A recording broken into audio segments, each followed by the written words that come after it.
Olá, pessoal, sejam todos bem-vindos à nossa semana 9 do projeto Estatística para Todos, Trilha de Python, aula 1. E agora, então, o que a gente vai falar nessa semana, pessoal? A gente vai falar aí de uma distribuição bastante importante, que é a distribuição normal, que é associada a uma variável aleatória contínua. E essa distribuição é uma das mais importantes, embora existam outras distribuições.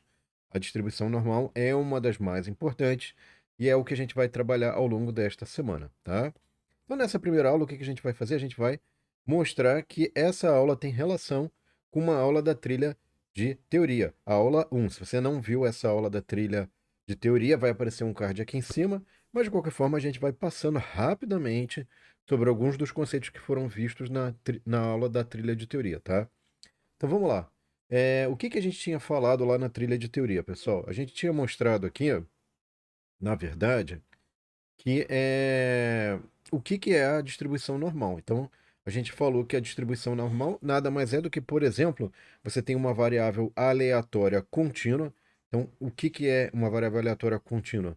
Um exemplo é você pegar a estatura, a distribuição da estatura, a distribuição de probabilidade associado ao valor, à medida de estatura de uma pessoa que pertence a uma classe, a uma turma.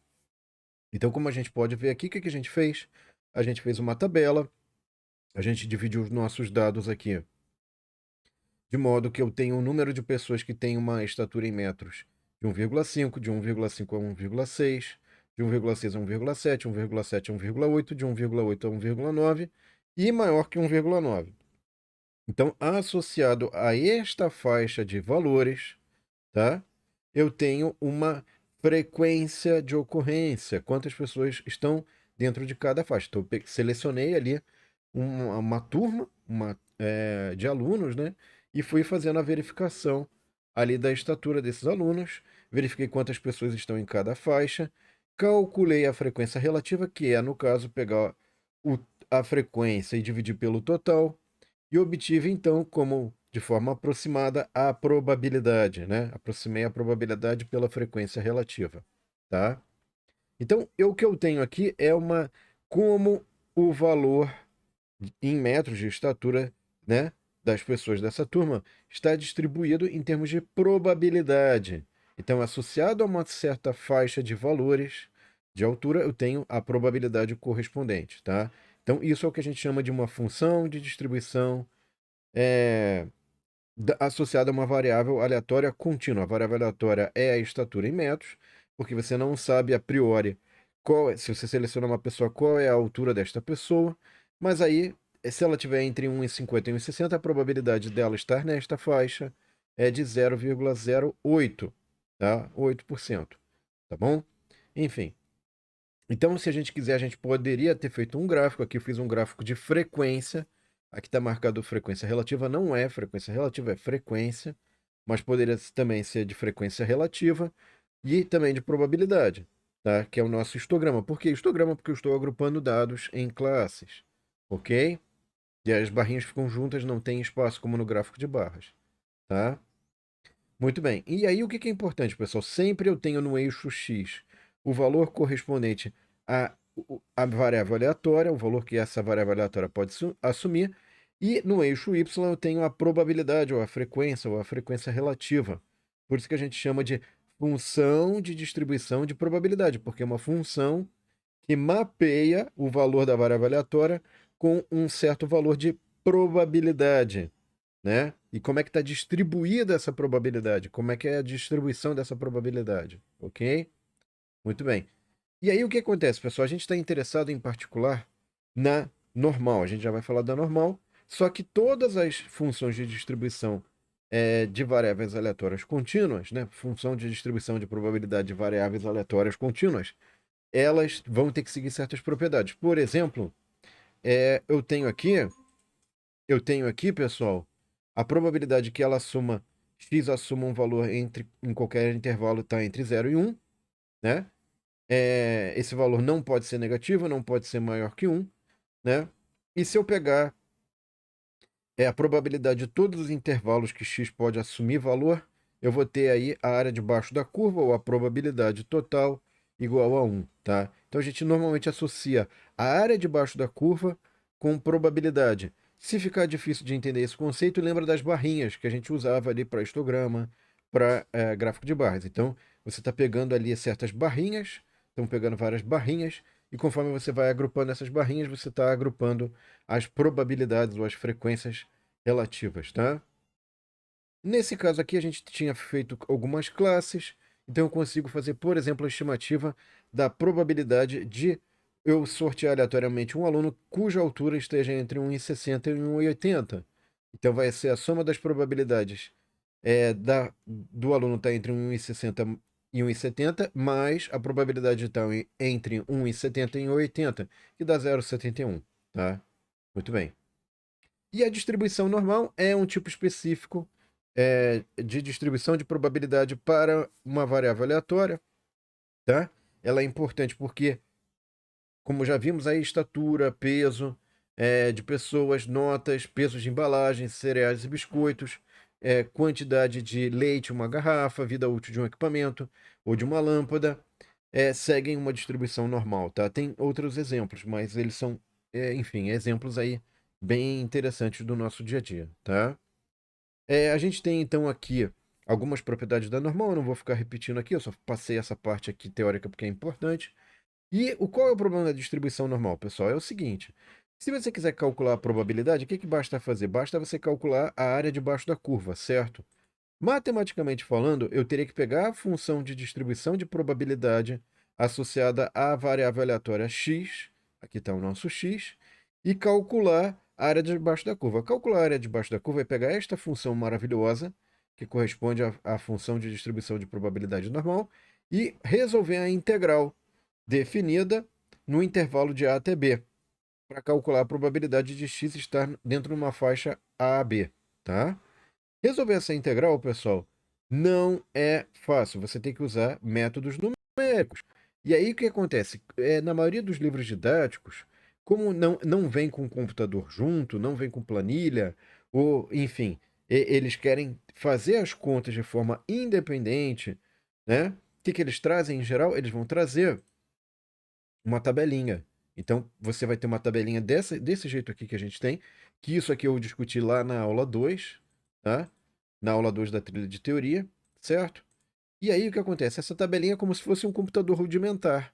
Por quê? Porque alguém fez a conta, ou um computador, uma pessoa, enfim, fez de algum modo a conta e deixou isso pré-processado. Vamos falar assim, deixou ali no papel, numa forma de uma tabela, possíveis valores que você pode ter. Então, como é que isso pode ser útil, né?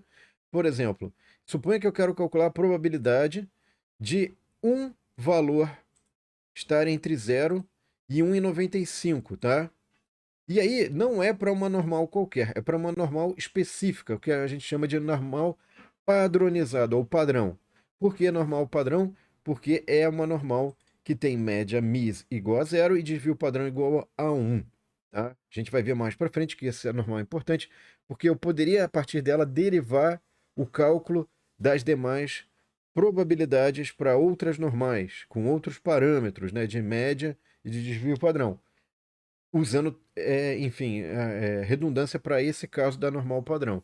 Mas no nosso caso, o que a gente faria? Por exemplo, no caso clássico, aí, né, se a gente só tivesse um livro e tabela, você teria que, para calcular a probabilidade de você estar entre 0 e 1,95, que é o que você quer calcular aqui, né?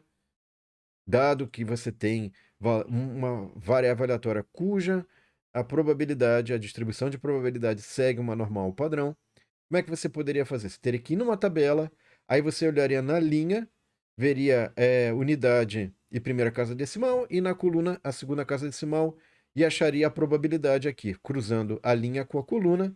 Então, a probabilidade de eu ter um valor entre 0 e 1,95 é 0,47, tá? Então, é assim que eu faria. Teria que fazer uso dessa tabelinha como eu estou mostrando para vocês, porque essa integral foi calculada, é difícil, já está calculado usando tabelinha ali, tá? E é claro que isso traz uma série de problemas, porque quando você usa a tabela, você, obviamente, é, pode ter valores ali que você não vai achar, vai ser mais complicado. Não precisamos de nada disso. É só para dizer qual é a relação do que a gente vai fazer agora com a parte de teoria, tá? Eu estou fazendo um resumão gigante e rápido. Mas enfim, então o que que eu posso fazer agora aqui, pessoal? Eu posso usar comandos em Python para fazer algo que vai nos ajudar tremendamente. Então, o que que eu vou precisar fazer? Eu vou mostrar agora para vocês, ó. Então, primeiramente, eu vou pegar e vou botar um from. Deixa eu dar um zoom maior aqui. Agora ficou melhor. Ainda melhor, né? Ficou um pouquinho melhor. Deixa eu ver se eu consigo dar mais um. Agora ficou muito melhor. Então, o que que eu posso fazer? Eu posso fazer um from scipy. Então, a biblioteca scipy, eu vou pegar o pacote stats e vou pegar o comando especificamente aqui norm, tá? E aí, o que que eu posso fazer? Eu posso vir aqui e botar um comando input, que é o seguinte, eu vou imprimir um texto, entre com o valor A, e aqui eu vou transformar esse valor A aqui num float, tá, pessoal? É uma conversão explícita. Eu estou pegando um valor, porque o A ele é string, tá? Esse input aqui, ó, eu vou até mostrar para vocês. Vou rodar aqui. Ó. Por mais que você digite um número, vou botar o type, né? Por mais que você digite um número ali, vou botar um print aqui, ó. Então, não adianta você falar assim, ah, mas eu digitei um. Não, mas ele guardou. O input ele guarda sempre o tipo mais geral, que é o tipo string. Porque o tipo string guarda a palavra, guarda número inteiro, com casa decimal, né? Guarda tudo. Então é por isso que o input trabalha assim. Agora, se você quiser usar esse valor que você leu através do comando input, né? Como é que você faz? Ó, vou botar aqui entre com valor A. Então eu vou botar 10, ó. Botei 10 ali, ó. Tá vendo? Ele guardou a palavra 10. Ó, classe string, né? str é a abreviação de string, tá? String é palavra em inglês, enfim. Então, o que que eu tenho que fazer? Eu tenho que fazer isso aqui, ó. Transformar num, como é que é o nome? Eu tenho que transformar essa variável. Vou fazer uma conversão explícita, ok? Vamos voltar aqui, pera aí. Vou fazer uma conversão explícita de modo que esta variável agora vai passar a ser número. Então, ó, vou rodar aqui, ó, vamos bolar 10, ó, por exemplo, né? O 20, que seja. Pronto, ó. Então, tá vendo? Ó, virou float, porque eu mandei que virasse ponto flutuante ou valor real com casa decimal, tá? Número real com casa decimal. Ok. Então, agora o que que eu vou fazer, pessoal? Eu vou fazer a leitura aqui, por exemplo, né? De Z1, né? Então, ok. Aqui eu já tenho uma entrada de dados. O que que eu posso fazer agora? Eu posso chegar e falar, olha, a minha normal é média mi igual a zero, sigma igual a 1, ou seja, uma normal padrão, né? E aqui eu vou calcular a probabilidade, veja bem, hein? A probabilidade da minha normal padrão CDF, então é a distribuição acumulada, tá? É de menos infinito até o ponto Z1, ok? De menos infinito até Z1. Qual é a probabilidade? Usando o quê? Uma normal com média mi, que é média zero, e sigma, desvio padrão, igual a 1. É a normal padrão, ok? Muito bem, então aqui eu vou imprimir o P1, só para a gente saber quem é P1, tá? E aqui o importante, pessoal, veja o seguinte, é eu entender o que está sendo feito aqui, tá? Então não adianta falar assim, ah, eu estou calculando P1. Tá, quem que é P1? P1, na verdade, é um valor de menos infinito até Z1, tá? Então Z vai até Z1, que é o valor que eu vou fixar aqui, tá? Então vamos lá, ó. Entrem com o valor. Agora eu vou digitar o valor que eu quero. Então vamos voltar aqui para o exemplo que a gente tinha mostrado, pessoal. Que é de 0 a 1,95, tá? Lembrando que em inglês, casa decimal se representa com ponto, tá, pessoal? Ah, mas não deu certo. Aqui a probabilidade deu 0,47. É verdade, não deu certo, mas espera aí. Que conta que a gente está fazendo aqui? Eu estou calculando a probabilidade não de 0 até 1,95, tá? Eu estou calculando de menos infinito até 1,95. Então eu tenho que descontar o valor de menos infinito até zero. É verdade, hein? É verdade. Então vamos fazer assim, ó. Vamos chamar esse cara aqui, para ficar melhor, de Z2, certo? E aí eu quero calcular a probabilidade de Z2, de Z1, de Z estar entre Z1 e Z2, tá? É claro aqui, pessoal, que você poderia fazer uma composição. Então, eu não vou fazer para tornar o vídeo econômico. E aí, o que que você vai ter que fazer, então? Você vai calcular o P1. Então, vamos lá. Vamos entrar com o valor de B, que é o limitante superior, que é 1,95. Eu vou botar aqui, ó. Vou entrar com o valor de B. Vou entrar com o valor de A também, tá? Então, esse input é legal por quê? Porque você põe o texto, ele aparece, o usuário entra com o valor, joga na variável, a variável é transformada para um float, e esse float, então, é usado nesses comandinhos que eu estou fazendo agora aqui, ó, tá vendo? Esse conteúdo que está guardado dentro dessa variável vai ser usado para o comando norm CDF fazer uma conta de probabilidade. Então, repara que esse comando norm.cdf, pessoal, é muito potente, né? Ele está fazendo a resolução de um problema numérico complicado ali, resolver a integral, né? Se você não sabe o que é integral, ele está calculando as barrinhas debaixo da curva, tá? Enfim. Aí o que acontece? Aqui ele deu estranho, né? Porque veja o seguinte, não, aqui não é Z2, é Z1, né? Ok. Então, consertei o programa, ótimo. Lembrando que na descrição do vídeo vai estar o programa correto, né? Que é uma coisa boa também. Então, se você tiver dificuldades ou digitar errado, o legal é você fazer junto comigo. Por quê? Porque aí você vai tentando ver as dificuldades, ver os comandos. Mas você tá vendo que agora deu certo, pessoal? Por quê? Porque o Z1 é 0. O Z2 é 1,95, tá? Eu poderia até fazer aqui, ó, para ficar mais bonitinho, ó. Vou fazer aqui, ó. Vou fazer. É cosmético, mas enfim, um cosmético que vale a pena, né? Aí vem aqui, pronto. Então é isso aqui, vamos ver se dá certo, ó. Ah, ele não aceitou. É claro, porque aqui não é string, né? Não, não, não. Aqui, né? Faltou uma vírgula aqui. Aí, eu acho que aqui não. Aqui assim. Pronto. Agora sim. Então o que que eu tô tentando fazer? Uma composição de string. É que ele não aceitou. Eu vou ter que fazer do jeito mais. Converter para string de volta, né? E fazer com mais aqui. Ok. Não é o jeito mais didático, mas é o jeito que vai funcionar. Tá bom.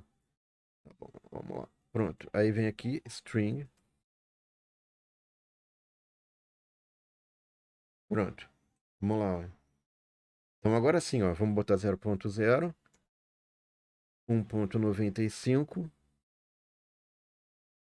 Pronto, ó. Tá vendo? Ó? Então é exatamente, ó. Ele pegou. O que que ele está fazendo? Ele está calculando a probabilidade de menos infinito até zero. E essa probabilidade é meio, tá? Agora, a probabilidade de menos infinito até 1,95, que é esse segundo comando aqui, vai dar quanto? 0,97. Ele desconta meio, dá 0,47. Que é o intervalo que a gente está procurando aqui, pessoal, tá? De probabilidade, só que eu não tive que usar a tabela. E na verdade, pessoal, vamos e venhamos, calcular, usar a tabela é, na verdade, ter que fazer a conta. O computador fez a conta, ou usou um método numérico, alguma coisa. Então, em algum momento, alguém teve que ir no computador e gerar essa tabela. Então, a tabela é, para o caso que eu não tenho disponibilidade de computador, que eu não tenho essa facilidade que eu estou oferecendo para vocês, aí você tem que ir para a tabela, que é o que a maioria dos textos de forma didática, de forma correta, apresenta. Mas se você tem o Python na mão, use, né? Aproveite. Enfim, é isso. Tá bom? Bom, pessoal, então com isso a gente já pegou a primeira parte aí. Dá para resolver um monte de problemas com esses conceitos que eu apresentei para vocês, tá? Recomendo dar uma olhadinha lá na trilha de teoria, embora não tenha Python, mas tem vários conceitos importantes para você entender o que está sendo feito. Não virar uma espécie de, ele mandou fazer a conta sem Python, dá certo, e se eu fizer diferente e der errado, eu não vou entender o porquê que está dando errado, né? Tem que entender o que você está fazendo, tá? Bom, pessoal, para a próxima aula, o que que eu vou mostrar? A gente tem uma série de aulas da trilha de teoria que eu mostro como é que você tem que pegar e depois transformar é, uma normal qualquer para normal padrão, e a gente estuda várias formas de calcular probabilidades. Enfim, é útil, certo? Como exercício de lógica e para algumas situações pode ser muito útil mesmo, né? Só que o ponto nosso aqui, ó, é que eu não preciso aplicar essa transformação de padronizar uma distribuição normal qualquer para normal padrão. Eu posso. Eu não preciso dessa aqui. Eu vou mostrar como é que vocês podem usar esses comandos Python sem precisar fazer essa transformação. Vai ser bem tranquilo mesmo para a próxima aula, tá? Então é isso, pessoal. Obrigado pela atenção de vocês. Não esqueçam de curtir e compartilhar para que mais pessoas tenham acesso a esse conteúdo. E aguardo vocês na próxima aula. Um abraço e até lá. Tchau!